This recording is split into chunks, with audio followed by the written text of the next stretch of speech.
السلام علیکم ورحمۃ اللہ وبرکاتہ۔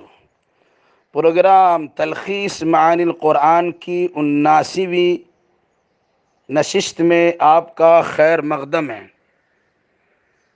آج کی اس مجلس میں سورۃ القلم سورہ نمبر 68 کا خلاصہ پیش خدمت ہوگا۔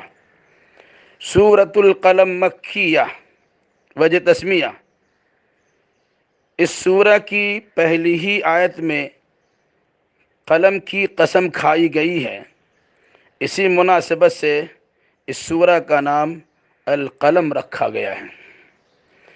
زمانہ نزول: یہ سورہ مکی ہے اور مضمون سے اندازہ ہوتا ہے کہ مکہ کے ابتدائی دور میں اس کا نزول ہوا ہے۔ مرکزی مضمون: رسول رحمت صلی اللہ علیہ وسلم کو کفار کے لگائے گئے الزام سے بری اور اخلاق فاضلہ سے متصف قرار دینا ہے، اور منکرین وحی اور رسالت کو تنبیہ کرنا مقصود ہے کہ مال و دولت، اولاد و خاندان اور قبیلے پر فخر و غرور اچھی بات نہیں، بلکہ ایمان و عمل ہی کامیابی کا ذریعہ اور وسیلہ نجات ہے۔ تعداد آیات: اس میں 52 آیتیں ہیں۔ آیت نمبر 1 میں قلم اور کتابت شدہ قرآن کی قسم کھا کر کفار و مشرکین کے خیالات کی تردید کی گئی ہے۔ رسول اکرم صلی اللہ علیہ وسلم کو دیوانگی سے پاک، نہ ختم ہونے والے اجر و ثواب کا مستحق اور صاحب خلق عظیم کا تمغہ عطا کرتے ہوئے منکرین رسالت کو ہی مجنون اور راہ راست سے بھٹکا ہوا قرار دیا گیا ہے۔ آیت نمبر 8 سے 16 میں رسول اکرم صلی اللہ علیہ وسلم کو کفار و مشرکین کے جھانسے میں آنے سے منع کیا گیا ہے۔ چکنی چپڑی باتیں بنانے والوں کے سامنے نرمی و مداہنت کرنے سے روکا گیا ہے، چونکہ وہ لوگ جھوٹی شان والے ہیں۔ ذلت و خواری ان کی تقدیر بن چکی ہے۔ یہ بات بات پر جھوٹی قسمیں کھانے والے ذلیل، عیب جو، چغل خور، خیر سے روکنے والے، حد سے گزرنے والے، بدخلق اور بد ذات لوگ ہیں۔ ان کی باتوں کا اعتبار نہیں، یہ جھوٹی شان بگاڑتے ہیں۔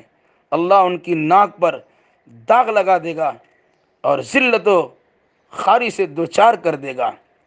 عام طور سے اپنے ناک کو اونچا کرنے کے لیے اس قسم کی حرکتیں کرتے ہیں۔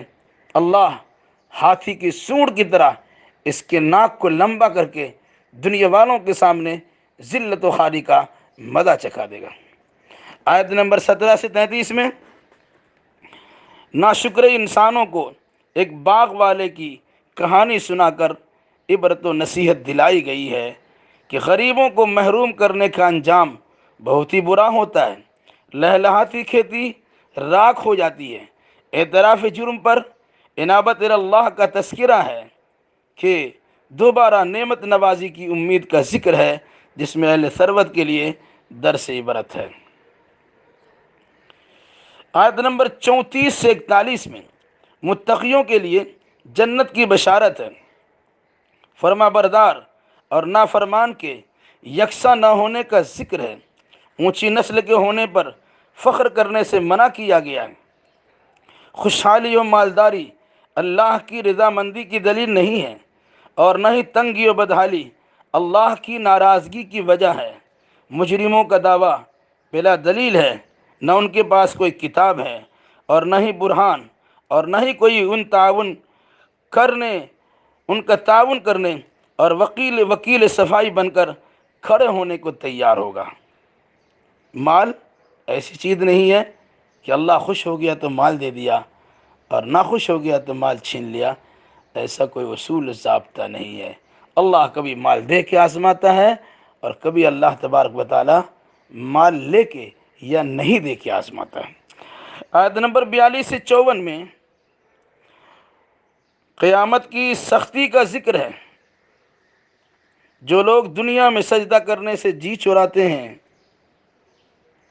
قیامت کے دن جب ان سے سجدہ کرنے کو کہا جائے گا تو چاہت کے باوجود وہ سجدہ نہیں کر سکیں گے۔ قرآن کی تکذیب کرنے والوں سے اللہ کے خود نمٹ لینے کا اعلان ہے۔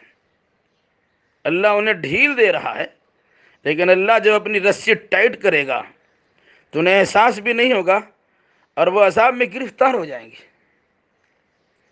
آیت نمبر 46 سے 52 میں دعوت و تبلیغ پر اجرت کا مطالبہ کرنے سے منع کیا گیا ہے۔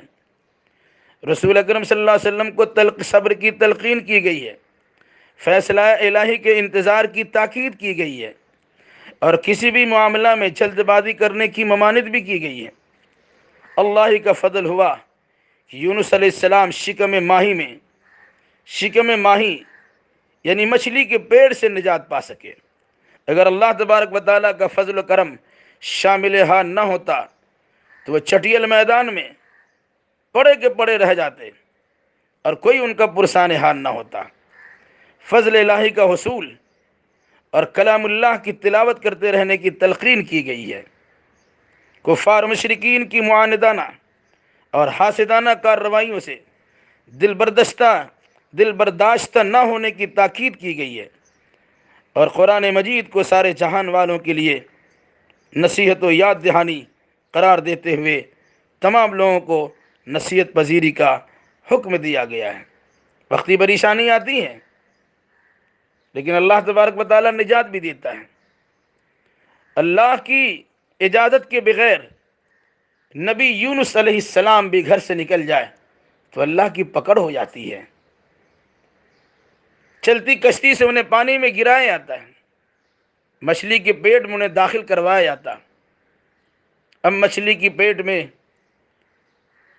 وہاں صرف ایک سہارا نظر آتا کہ اللہ کے سوا بچانے والا کوئی نہیں ہے۔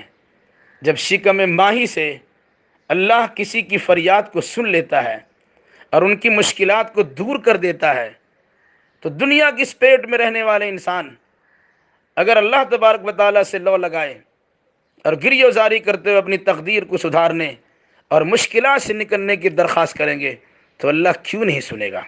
اس لیے ہمیں اللہ تبارک و تعالیٰ کے فیصلے پر راضی بھی رہنا ہے، اور اپنی کی ہوئی چیزوں پر جو پریشانی لاحق ہوتی ہے اس پہ نظر ثانی کرتے ہوئے ندامت و شرمندگی کے آنسو بہا کر اللہ تبارک و تعالیٰ کو بار بار پکارنا ہے۔ جس طرح یونس علیہ السلام کو اللہ نے غموں سے نجات دیا، ہمیں بھی اللہ تبارک و تعالیٰ مصیبتوں سے بچا لے گا۔ ایک بات یہ بھی یاد رکھیے کہ فیصلہ الہی کا انتظار ہے۔ اللہ کب کس کے ساتھ کیا فیصلہ کر دے گا وہ اللہ تبارک و تعالیٰ کو معلوم ہے۔ ایسی گھڑی میں لوگ اپنی نگاہوں سے آپ کو گرانے کی کوشش کریں گے، تو آپ یاد رکھیے جب اللہ اپنی نگاہوں میں آپ کو محفوظ رکھے گا، دنیا کی کوئی طاقت اپنی نگاہوں سے آپ کو گرا نہیں سکتی ہے۔ اللہ تبارک و تعالیٰ ہمیں اور جملہ مسلمانوں کو اپنے حفظ و امان میں رکھے۔ اے اللہ تو اپنے فضل و کرم سے قرآنی آیات کو، سورتوں کو سمجھنے اور اسی مناسبت سے عقیدہ اور صحیح اعمال بجا لانے کی توفیق نصیب فرما۔ والسلام علیکم ورحمۃ اللہ وبرکاتہ۔